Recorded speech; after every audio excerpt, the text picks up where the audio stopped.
Do you think you're lazy because you're not doing anything but scrolling through your phone in bed? Well, it might be because you're fighting a battle that's been overlooked. And what's been overlooked are the signs that your mental health is in trouble.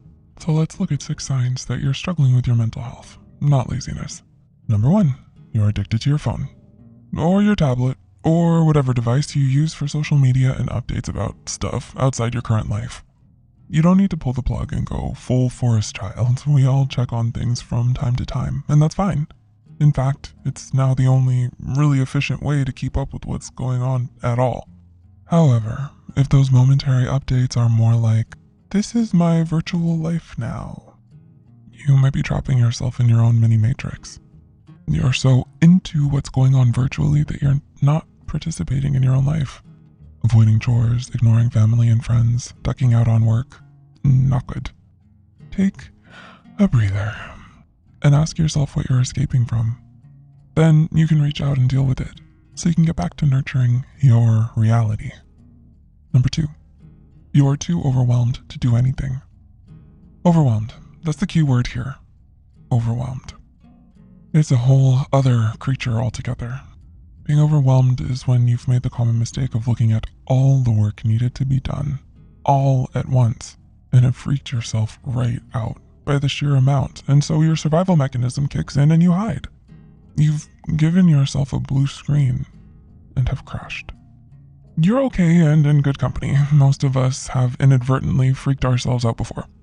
This is when we remember anything and everything is accomplished by taking steps. Try to look at one step and maybe how it leads to just the next step. Don't try to fly up the entire staircase in one shot. Number 3, you're more physically exhausted than usual. These signs definitely have a common thread of being not your norm. You could have that job that really sucks, but you've been doing it, even if you're kind of irritated. Now, though, you find you're beyond that. You're exhausted. But I'm getting a full night's sleep, and I'm not out all night or anything either. And you're still feeling like you've been awake for a week? Well, it's been found that with depression, you may well have non-restorative sleep. That's definitely not a conscious choice. It might be time to look at options from the pros.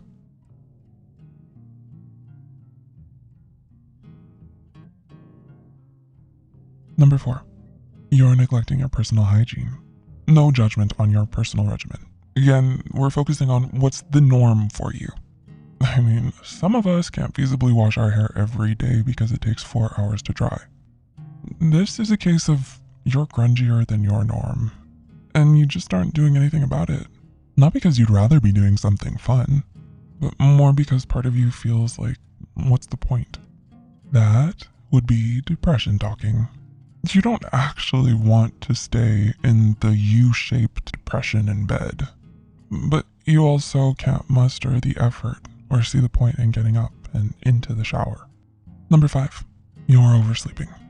Remember earlier when non-restorative sleep was mentioned? This could well be part of the why you're oversleeping. Frankly, your body doesn't feel like it has been sleeping. The other part is feeling an opposing force preventing you from getting up and out of bed. You actually feel like you don't have a choice in the matter and are being held down. You start to associate your bed as a safe space, like a hermit crab in its shell, so you stay stuck. And number 6, you're in pain. Okay, so where is this mystery pain coming from? No, you're not losing it. It happens. It's a depression thing. There's a whole lot of stuff your brain does that you're not consciously aware of. If you're depressed, you can manifest headaches, stomach pains, nausea, and cramps. Yeah, those cramps are real and those pain receptors are being poked, all courtesy of your brain's response to depression. If something fun comes up, the pain doesn't magically disappear, allowing you to function at full capacity. This is not laziness. This is your mental health asking for attention. Calling someone lazy as a go-to explanation is lazy in itself. The slur is being thrown without understanding why certain things aren't being done. It's also harmful to ignore medical issues and neglect seeking proper treatment. Like a bad diagnosis from a quack doctor. So before you push yourself to do it anyhow, give yourself a break and go through a little checklist.